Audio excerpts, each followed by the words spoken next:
Assalamualaikum warahmatullahi wabarakatuh.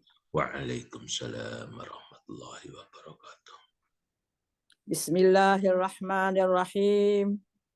Alhamdulillahirabbil alamin.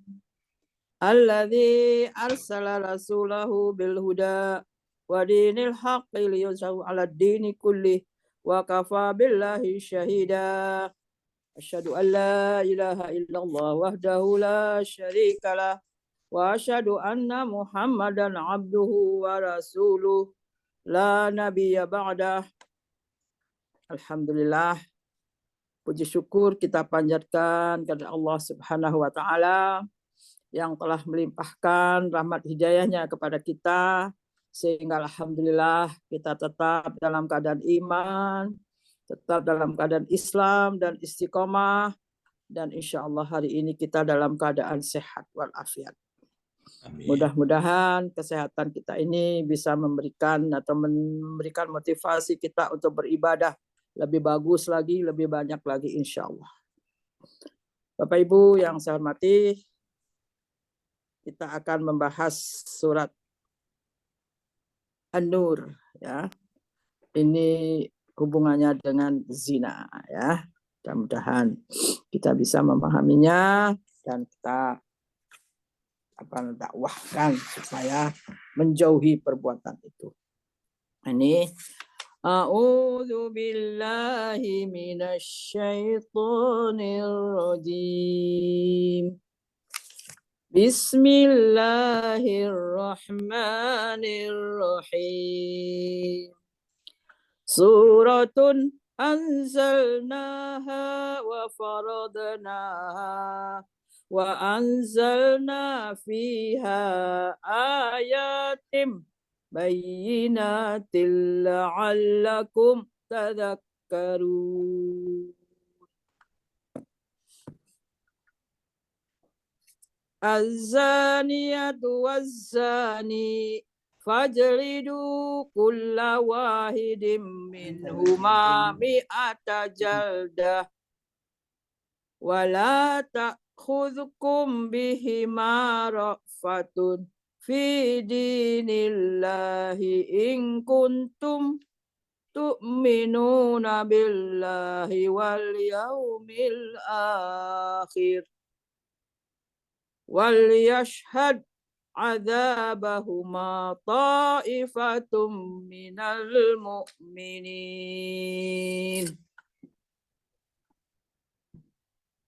Az-zani la yankihu illa zaniyatan aw musyrikah waz-zaniyatu la yankihuha illa zanin aw musyrik wa hurrima dzalika 'alal mu'minin.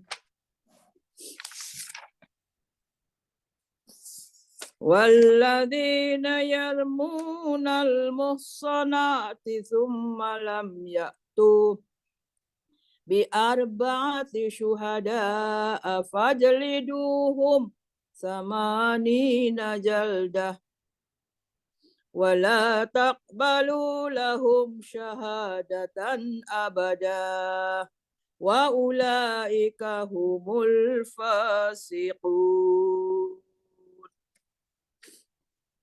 illal ladzina tabu min ba'di dzalika wa aslahu fa innallaha ghafurur rahim.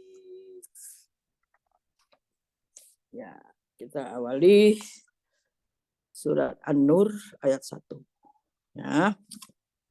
Suratun anzalnaha wa faradnaha wa anzalna fiha ayatin bayyinatin la'allakum tadhakkarun.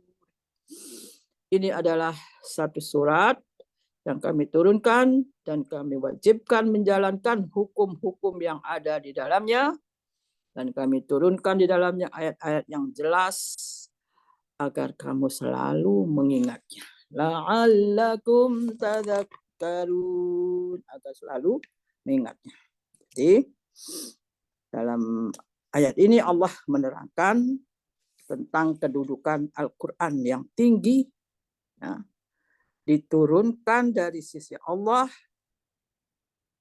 dan mewajibkan kepada kita sebagai orang beriman, dan insya Allah harus selalu mengikuti apa yang dijelaskan dalam Al-Quran, khususnya dalam ayat ini. Ya. Jadi Al-Quran diturunkan kepada Nabi. Kita sebagai hambanya wajib mengikutinya, membenarkan serta menjalankan hukum-hukum yang terkandung dalam Al-Quran. Ya. Jadi Allah menurunkan Al-Quran itu adalah sebagai petunjuk, ya, sebagai petunjuk bagi orang beriman. Ya. Hudan lil muttaqin, petunjuk bagi orang yang bertakwa. Itu Al-Quran. Dan kita tahu Al-Quran adalah mukjizat terbesar yang berisi perintah-perintah, larangan-larangan, hukum-hukum, kisah Nabi, dan petunjuk-petunjuk bagi orang yang bertakwa. Nah, mungkin kita sudah tahu apa sih keutamaannya membaca Al-Quran. Ya. Nah, Nabi mengatakan, siapa yang membaca dan menghafal Al-Quran, sungguh dia telah memiliki derajat kenabian. Hanya saja tidak diberi wahyu. Nah, itu kedudukan orang yang rajin membaca Al-Quran. Dijanjikan kebaikan, keberkahan, dan kenikmatan. Nabi bersabda, sebaik-baik kalian adalah yang membaca Al-Quran dan mengajarkannya. Sering saya sampaikan bahwa kewajiban kita terhadap Al-Quran dibaca, difahami, diamalkan, dan diajarkan. Juga pernah saya sampaikan bahwa Al-Quran adalah penolong. Ya. Ditolong mulai kita mau diambil nyawa, sampai diantar ke kubur, sampai kita diantar ke surga. Ya. Nabi mengatakan, bacalah Al-Quran. Ia akan memberi syafaat di hari kiamat bagi para pembacanya. Dalam hadis yang lain dikatakan, tahukah kamu bagaimana kondisi kuburan? Kuburan dalam keadaan sepi. Ramaikanlah dengan membaca Al-Quran. Itu kita harus rajin membaca Al-Quran supaya nanti kita di alam kubur banyak temannya, ya, ditemani oleh Al-Quran. Dan insya Allah kita merasa nyaman. Ya, perumpamaan orang yang baca Al-Quran, ia bersama malaikat yang mulia dan taat. Nah, kemudian hadis yang lain mengatakan, rumah yang dibaca Al-Quran bersinar. Beberapa keutamaan Al-Quran. Ya, mudah-mudahan kita rajin membaca Al-Quran. Al-Quran adalah mukjizat yang terbesar dari Rasulullah, yang berisi petunjuk yang harus kita pelajari supaya kita senantiasa dalam petunjuk dan hidayah Allah Subhanahu wa Ta'ala. Nah, jadi Al-Quran diturunkan kepada Nabi Muhammad, ditujukan kepada hambanya supaya mengikutinya, membenarkannya, menjalankannya, hukum-hukum yang terkandung di dalamnya.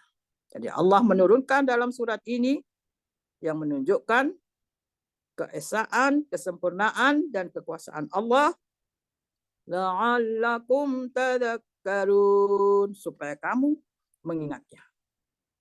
Mengingatnya, melaksanakan perintahnya, melaksanakan syariat-syariatnya, menjauhi larangannya, sehingga insya Allah dalam jiwa kita tumbuh bahwa Allah akan memberikan ganjaran yang bagus, yang berlipat ganda bagi orang yang berbuat baik. Dan pasti akan memberikan azab bagi orang yang berdosa, yang melalaikan Al-Quran. Itu An-Nur ayat 1 menjelaskan tentang kedudukan Al-Quran, pentingnya Al-Quran bagi kita sebagai orang yang beriman, yang akan memberikan petunjuk di dalamnya. Kemudian ayat yang kedua,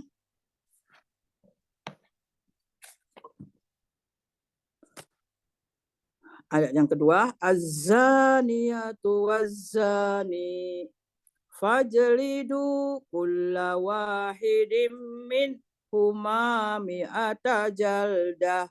Ya. Perempuan yang berzina dan laki-laki yang berzina, ya, fajlidu kulla wahidin min huma mi'ata jaldah. Deralah mereka. Ya. Deralah tiap-tiap orang dari keduanya itu 100 kali derah. Ya. Mi'ata jaldah, 100 kali derah. Wala ta'khudkum bihima ra'fatun fi dinillah in kuntum tu'minuna billahi wal yaumil akhir. Jangan kamu belas kasihan kepada keduanya sehingga kamu tidak melaksanakan dengan benar apa yang sudah diperintahkan untuk menderanya, ya. Wal yashhad adzabahuma ta'ifatun, ya, dan hendaklah kamu memberikan washhad, ya, saksi gitu, ya. Berikan saksi, ya, supaya kalau saksi itu artinya kita menghukum mereka di depan orang banyak, ya, di depan sekumpulan orang yang beriman. Ada hadis yang menjelaskan minimal 4-10 orang, ya. Nah, itu jadi ayat ini menjelaskan siapa yang berzina, baik laki-laki atau perempuan, ya, az-zaniyatu waz-zani, penzina perempuan dan penzina laki-laki, ya. Kalau dia sudah cukup umur, berakal sehat, ya, baik dia sudah menikah atau belum, maka dicambuklah 100 kali. Dan ada hadis menjelaskan dan diusirnya dari kampung halaman itu lebih kurang 1 tahun. Nah, mi'atu jaldah, cambuk 100 kali itu dilakukan di depan umum. Artinya ada orang yang menyaksikan. Tidak di dalam rumah sembunyi-sembunyi begitu, tidak. Tapi ada orang yang menyaksikan. Dalam hadis dijelaskan minimal 4-10 orang. Ya, jadi itu dalam menyaksikan, dalam melaksanakan hukum cambuk, ya, tidak ada rasa kasihan kepada penzina itu. Ya. Jadi laksanakan hukum itu dengan baik. Jangan karena kasihan tidak melakukannya dengan sungguh-sungguh. Tidak melakukan, tidak menjalankan hukum Allah dengan sungguh-sungguh. In kuntum tu'minuna billahi wal yaumil akhir, jika kamu benar-benar beriman kepada Allah dan hari akhir, maka hendaklah kamu melaksanakan hukum itu dengan sungguh-sungguh. Dan yakinlah kamu, kalau kita sudah yakin akan hari akhirat, kita yakin nanti akan dibangkitkan untuk dihisab, ya, untuk diberi pembalasan, dan bagi orang berzina akan diberi siksa. Bagi orang yang beriman akan mendapat pahala. Ya. Nah, itu untuk orang yang berzina baik laki-laki dan perempuan, hendaklah dijalankan didera, ya, dicambuk 100 kali tanpa ada belas kasihan dan di depan umum. Jadi pelaksanaan hukum cambuk disaksikan atau dilaksanakan di depan orang banyak supaya apa? Menakut-nakuti mereka. Jangan sampai dia mengikuti atau melakukan zina, ya. Supaya bisa menjadi pelajaran bagi orang banyak untuk menjauhi zina. Nah, bagaimana kalau di Indonesia? Ada nggak? Nah, itu, ya. Jadi tujuannya ayat ini, tujuannya hukum ini mendera orang yang berzina di depan orang banyak, dilaksanakan dengan sungguh-sungguh tanpa ada belas kasihan, maka tujuannya adalah supaya orang merasa takut tidak melakukan perbuatan zina. Itu surat An-Nur ayat 2. Ya, jadi janganlah kamu mengikuti atau melakukan perbuatan zina. Bahkan dalam hadis dijelaskan mulai dari zina mata. Zina mata, apa itu zina mata? Memandang orang yang bukan muhrimnya dengan pandangan yang bermakna. Jadi setelah dia memandang, mungkin dia mengikuti terus, ya. Bahkan ada yang sampai katanya meninggalkan suaminya karena mengikuti laki-laki itu untuk menikah yang berikutnya. Alhamdulillah min dzalik, ya. Karena itulah dalam An-Nur ayat 31 juga ya dikatakan bahwa tundukkan pandanganmu. Ya, kalau kamu ngomong dengan laki-laki yang bukan muhrim, kalau akan mungkin terjadi apa-apa, tundukkanlah pandanganmu. Dan insya Allah orang yang kita ajak ngomong itu pasti sudah paham bahwa kalau kita ngomong dengan menunduk, dia sudah tahu bahwa kita ini adalah melaksanakan perintah Allah supaya tidak memandang laki-laki yang bukan muhrimnya, apalagi mengikutinya. Nabi mengatakan kepada Ali, ya Ali, la tattabi'in nazrah bin nazrah. Wahai Ali, jangan kamu ikuti pandangan pertamamu dengan pandangan berikutnya. Pandangan pertamamu adalah rizkimu. Pandangan seterusnya adalah dosamu. Nah, itu hadis menjelaskan seperti itu. Karena itu kita berhati-hati. Mulai dari menjaga mata supaya kita tidak melakukan zina. Mulai dari menjaga mata. Karena itu dikatakan zina mata. Ya. Jangan sampai zina mata saja nggak boleh. Apalagi zina yang selanjutnya. Dan itu akibatnya pezina laki-laki maupun zina perempuan akan mendapat 100 kali 100 kali pukulan, ya. Pukulan yang betul-betul harus dilaksanakan. Tidak ada belas kasihan. Itu az-zaniyatu waz-zani fajlidu kulla wahidin mi'atu jaldah. Ya, mi'atu jaldah, 100 pukulan. Dan tidak ada rasa kasihan kepada mereka itu. Jadi betul-betul melaksanakan pukulan itu dengan sungguh-sungguh, ya. Nah, itulah surat An-Nur ayat 2. Yang berikutnya An-Nur ayat 3. Az-zani la yankihu illa zaniyatan aw musyrikah waz-zaniyatu la yankihuha illa zanin aw musyrik wa hurrima dzalika 'alal mu'minin, ya. Az-zani la yankihu illa zaniyatan aw musyrikah. Laki-laki yang berzina tidak mengawini perempuan kecuali perempuan yang berzina juga atau perempuan musyrik, ya. Wazaniyatu la yankihuha illa zanin aw musyrik. Juga perempuan yang berzina tidak dikawini melainkan dikawini oleh laki-laki yang musyrik. Wa hurrima dzalika 'alal mu'minin, ya. Yang demikian itu diharamkan atas orang-orang mukmin.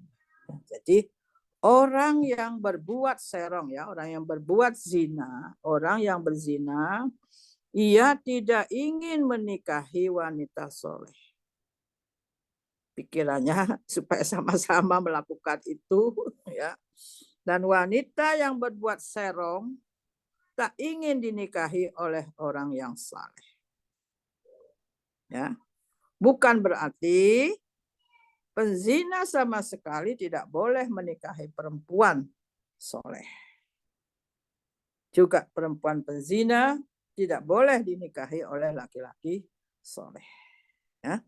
Nah, artinya apa? Laki-laki yang baik boleh menikahi perempuan penzina yang telah taubat. taubat nasuha, betul-betul taubat, betul-betul berjanji tidak akan mengulangi lagi perbuatan. Itu taubat nasuha. Ya. Dan perempuan yang baik, wanita solihah, boleh menikahi laki-laki penzina juga yang sudah taubat. Jadi ayat ini ditujukan kepada keburukan zina. Jadi ayat ini meyakinkan kita tentang keburukan zina, tentang keharaman zina, tentang akibat baik akibat jelek perbuatan zina. Ya. Jadi ayat ini ditujukan kepada keburukan zina, bukan keharaman mengawini penzina. Jadi boleh mengawini penzina.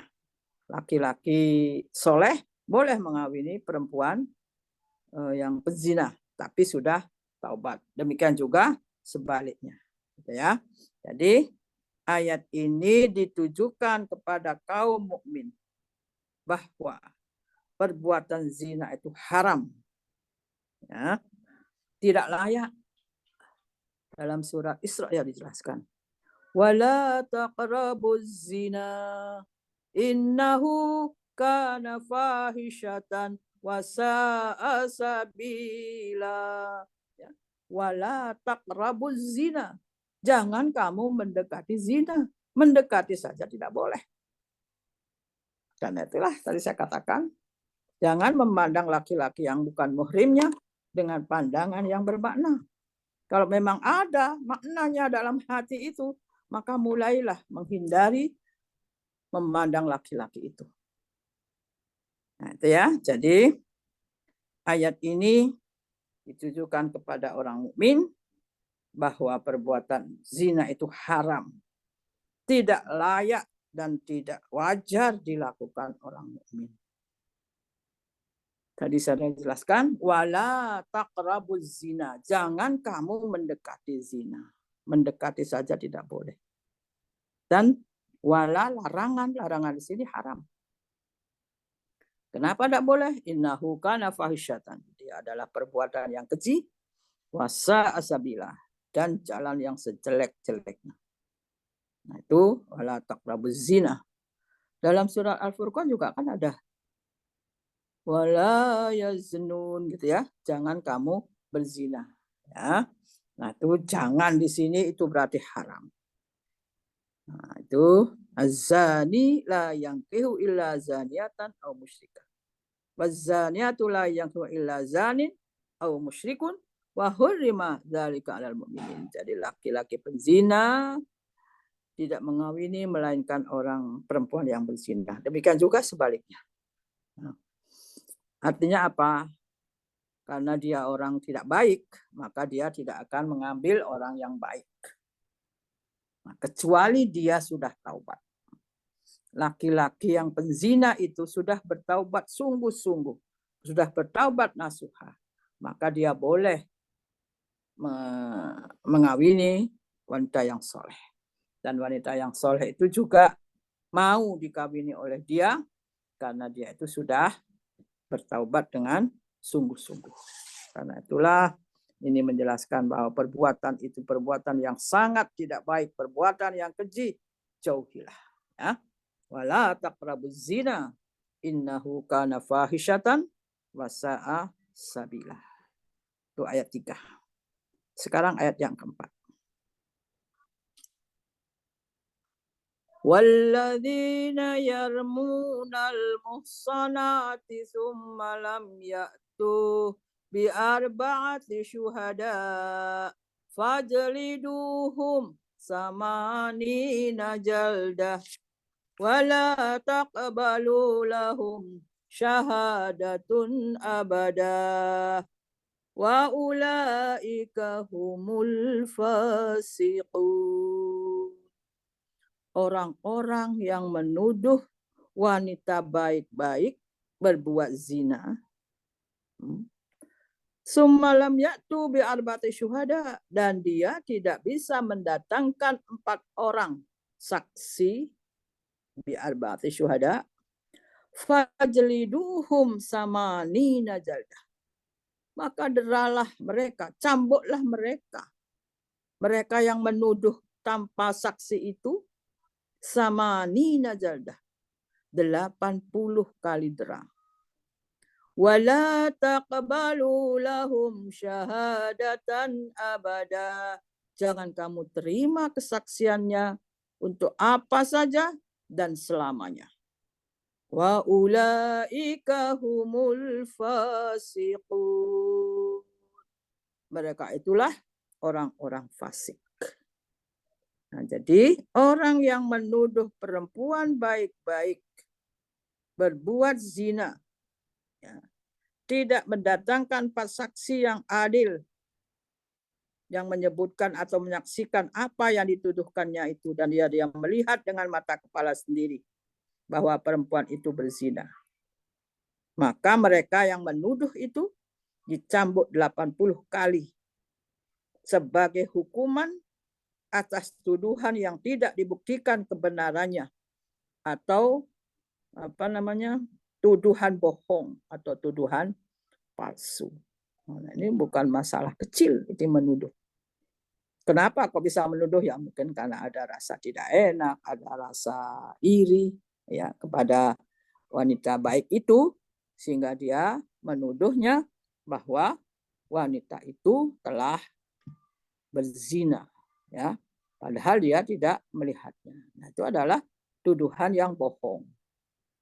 Nah, jadi dalam ayat ini, siapa yang menuduh perempuan yang baik-baik melakukan zina, ya, dia tidak bisa mendatangkan 4 saksi yang adil, dan dia tidak menyaksikan apa yang dituduhkan itu dengan melihat mata kepala sendiri bahwa perempuan itu berzina, maka orang yang menuduh itu dicambuk 80 kali sebagai hukuman atas tuduhan yang tidak dibuktikan kebenarannya. Ya. Nah, jadi orang yang menuduh tanpa bukti atas tuduhannya sama dengan memfitnah. Al-fitnatu asyaddu minal qatl. Fitnah itu lebih kejam daripada pembunuhan. Ya, jadi pemfitnah itu sama dengan penentang Allah, melakukan perbuatan dosa besar. Ya, dan kesaksian mereka selamanya tidak diterima dalam urusan apapun. Ya, dia menyaksikan yang lain pada waktu yang akan datang. Kapan saja, selamanya kesaksian itu tidak diterima. Itu akibatnya orang yang menjadi saksi palsu. Ya, naudzubillah min dzalik. Jadi ini bukan perkara yang ringan. Jadi orang yang menuduh orang berbuat zina, dia tidak dapat bisa membuktikan, dia tidak bisa mendatangkan saksi-saksi, ya, yang betul-betul menyaksikan, maka ini adalah penentang Allah. Maka ini adalah orang fasik. Ya. Dan orang fasik ini selamanya tidak diterima kesaksiannya dalam urusan apapun.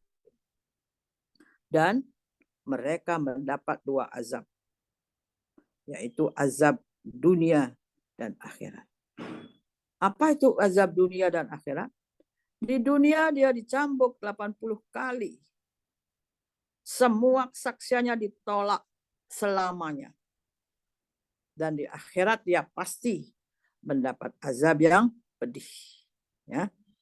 Wa ulaika humul fasiqun. Mereka itulah orang-orang yang fasik. Kemudian ayat yang kelima, illalladzina tabu min ba'di dzalika wa aslahu fa innallaha ghafurur rahim. Ya, illalladzina tabu, kecuali mereka yang bertaubat dengan taubat nasuha, diiringi dengan amal-amal soleh. Ya. Jadi orang yang bertaubat, memperbaiki dirinya, wa aslahu, memperbaiki dirinya, fa innallaha ghafurur rahim. Sesungguhnya Allah Maha Ghafur, lagi Maha Penyayang. Nah, itu jadi orang yang melakukan tuduhan itu, kemudian dia bertaubat, orang bertaubat itu meninggalkan perbuatan jeleknya, menyesalinya, berjanji tidak akan melakukannya, dia iringi dengan amal-amal soleh, maka Allah katakan dalam surat apa ini ya, Al-Furqan ya, illa man taba wa amana wa amila amalan solihah fa'ulaika yubaddilullahu sayyiatihim hasanat wa kana Allahu ghafurur rahima. Gitu ya. Jadi orang yang melakukan tuduhan,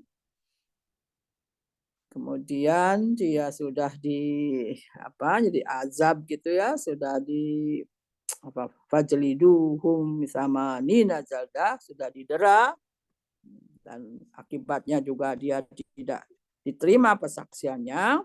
Nah, maka kalau dia sudah bertaubat, illa man taba, kecuali orang yang bertaubat wa amana wa amila solihah, ya, dia ikuti taubatnya itu dengan amal-amal soleh.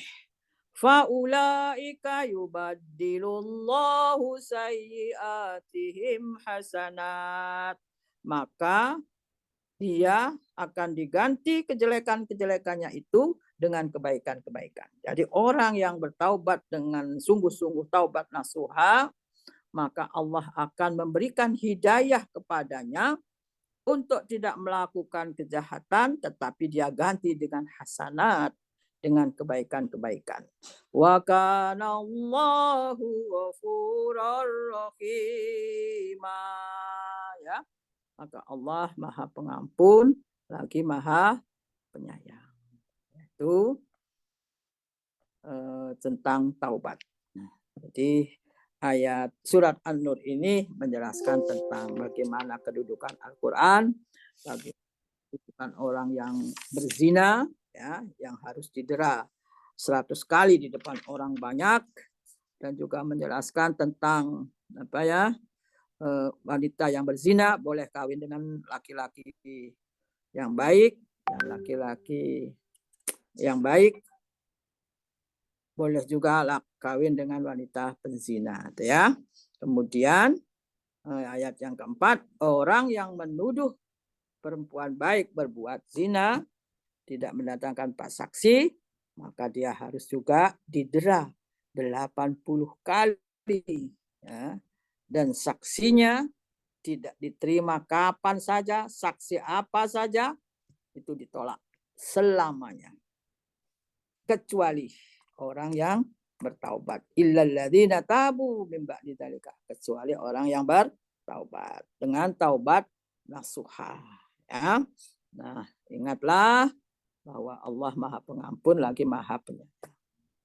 Tapi kita juga diingatkan bahwa Allah menjelaskan tentang zina ini supaya kaum mukmin, ya, tidak melakukannya.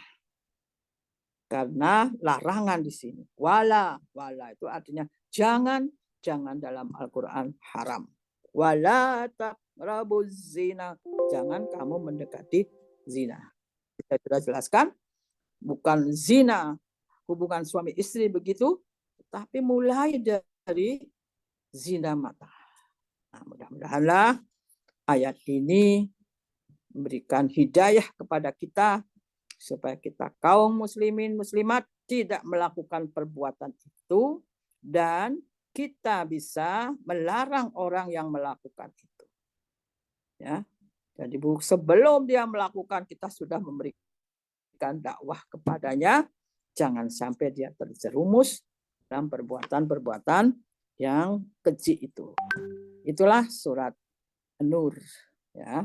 Mungkin ada beberapa kita diskusikan bagaimana kita berdakwah supaya tidak terjadi seperti itu. Kondisi di Indonesia bagaimana, ya. Nah, mudah-mudahanlah kita sebagai orang muslim muslimah yang mengetahui itu bisa berdakwah supaya tidak terjadi hal-hal seperti itu. Soeb, ini saya tambahkan sedikit ya tentang yang urusannya dengan nikah-nikah itu tadi.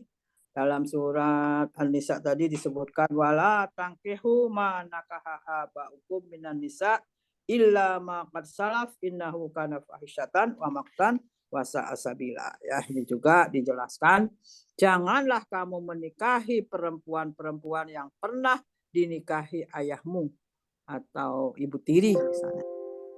Nah, menikahi bekas istri ayah atau ibu tiri juga tidak dibenarkan oleh akal yang sehat. Nah, ini adalah perbuatan nista, perbuatan hina, dan perbuatan keji. Ya, karena itu jauhilah ini, selain juga untuk menjauhi berzina. Ya, nah insya Allah keji memang dikatakan dalam Al-Quran tadi, wala taqrabu zina innahu kana fahisyatan.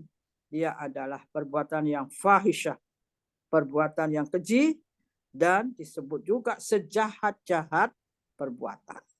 Nah, ini dalam ayat ini dijelaskan juga bahwa janganlah kamu menikahi perempuan yang pernah dinikahi oleh ayahmu. Jadi itu ibu tirimu sudah pernah dinikahi oleh ayahmu jadi ibu tiri, maka tidak boleh, tidak dibenarkan untuk melakukan perbuatan itu. Itu juga termasuk perbuatan hina, ya. Itu juga termasuk perbuatan keji, ya.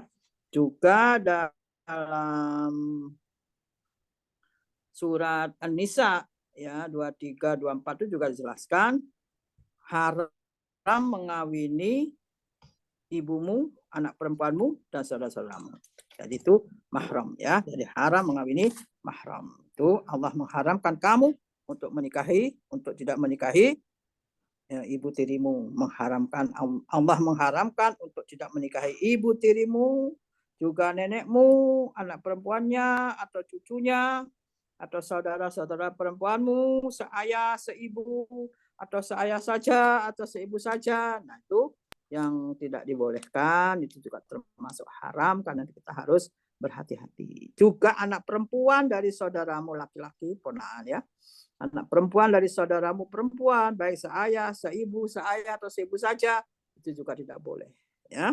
Kemudian juga ibumu yang menyusui, tidak mungkinlah ibu istrimu, mertua gitu ya, anak-anak tirimu, nah semua itu diharamkan dalam surat An-Nisa tadi. Ya, karena itulah kita harus berhati-hati, kita harus memperhatikan. Dalam karena itu dikatakan Al-Quran itu berisi ya perintah, berisi larangan, berisi petunjuk, berisi syariat-syariat, ya ini mana yang boleh, ini yang tidak boleh, maka itulah maka Allah maka kita sebagai orang beriman harus mempelajarinya, harus memahaminya, harus mengamalkannya, dan harus mengajarkannya. Kalau kita sudah paham, tidak cukup untuk diri kita saja, tapi kita harus dakwahkan supaya orang lain juga tidak melakukan itu. Supaya di Indonesia tidak ada terjadi perbuatan-perbuatan seperti itu.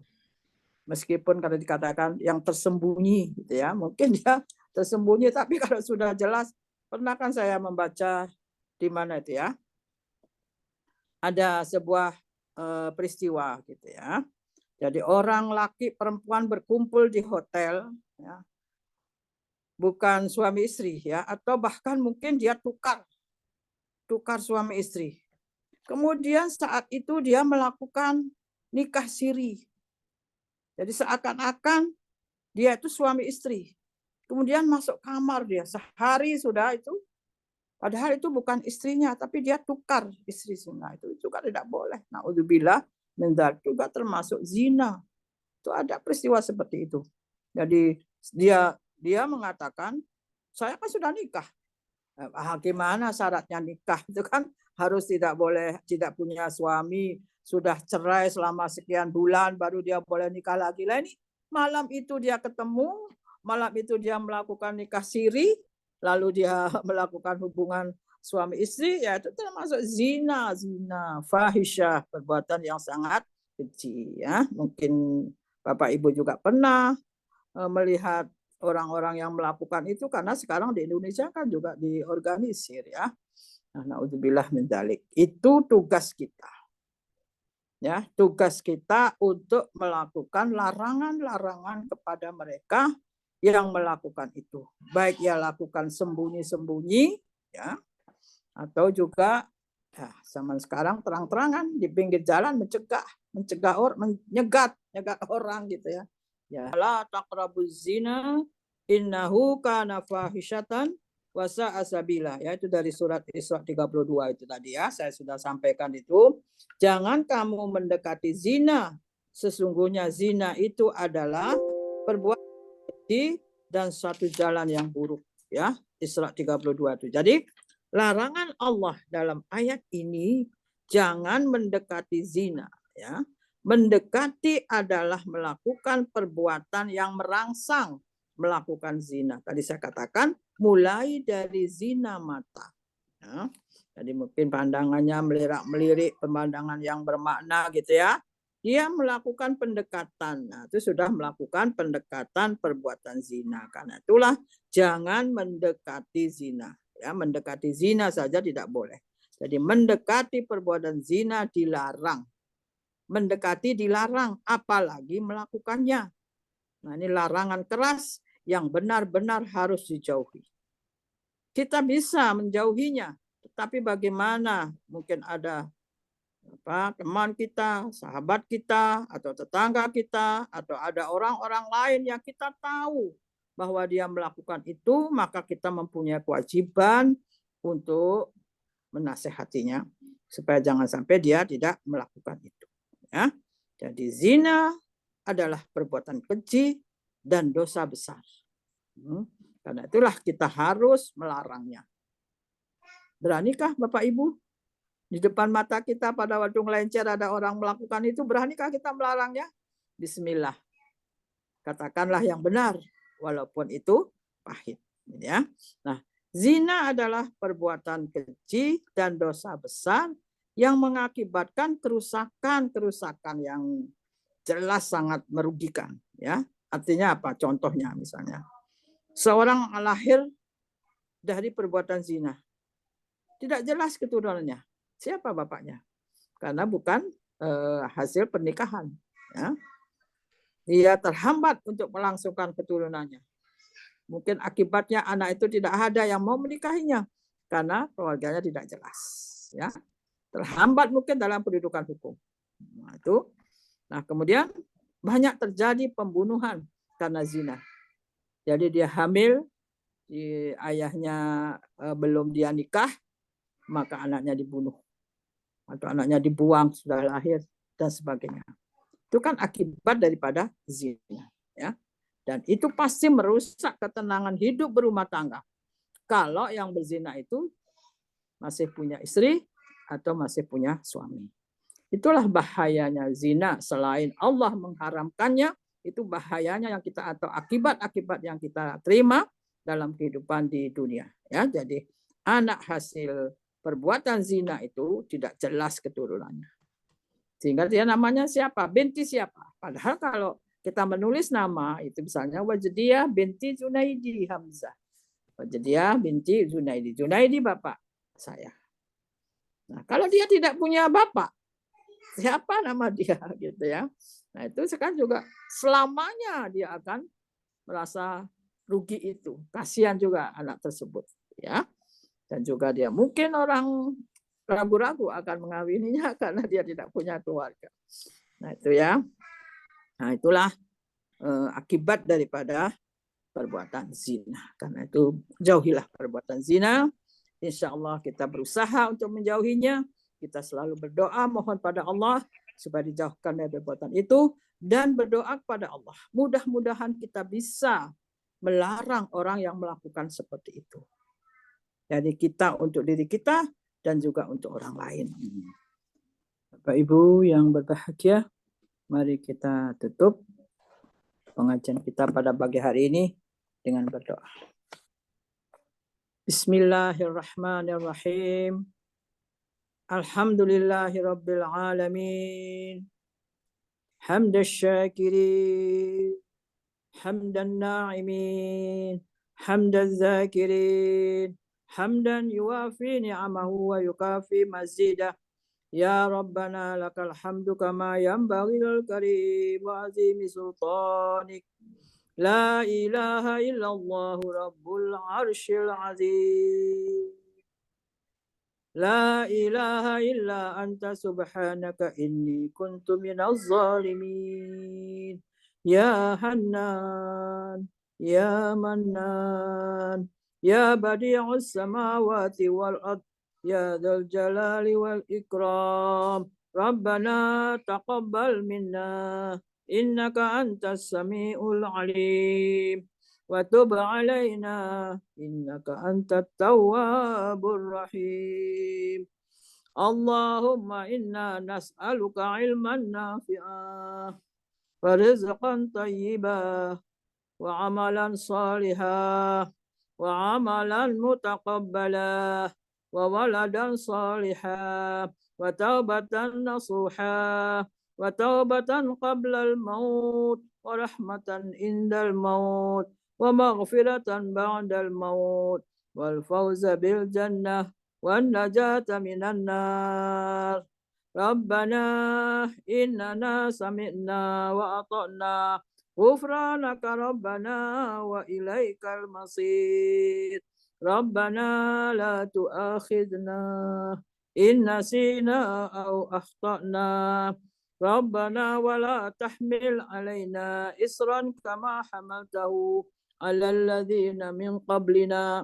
Rabbana wa la tuhammilna ma la taqata lana bih wa'fu 'anna waghfir lana warhamna anta maulana fansurna 'alal qaumil kafirin.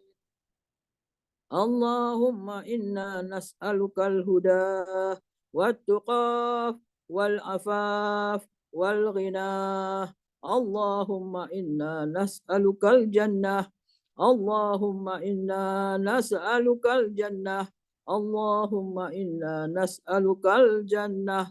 Rabbana rabbighfir warham wa anta khairur rahimin. Rabbighfirli wa liwalidayya warhamhuma kama rabbayani saghira.